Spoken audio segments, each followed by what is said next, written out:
Signori, si chiude il reparto Covid di Jesolo. Ecco qua, un giro di chiave chiuso, ospedale chiuso.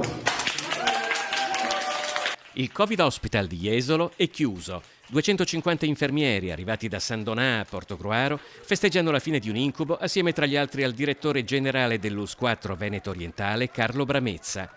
La regione aveva disposto la trasformazione dell'ospedale di Jesolo in Covid Hospital il 6 marzo, nei giorni difficili dell'emergenza sanitaria in Veneto. In 3 giorni abbiamo creato una terapia intensiva, prima da 4, poi da 8, poi da 14 posti e un reparto di malattie infettive per 70 persone.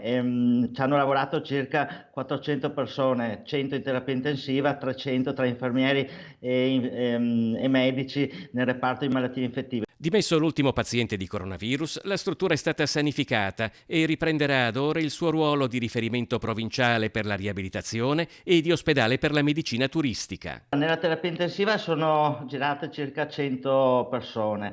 Abbiamo avuto un tasso di mortalità del 25%, che sicuramente è alto, ma nella media, diciamo così, nazionale e anche regionale è tra i più bassi. Vuol dire che hanno lavorato molto bene. Nel reparto delle malattie infettive sono girate circa 200 pazienti e qui il tasso di mortalità è stato molto basso, del 10%. Nella malaugurata ipotesi di una seconda ondata di coronavirus, l'intero reparto di terapia intensiva potrà ripartire nel giro di appena qualche ora e tutto il Covid Hospital nel giro di un giorno.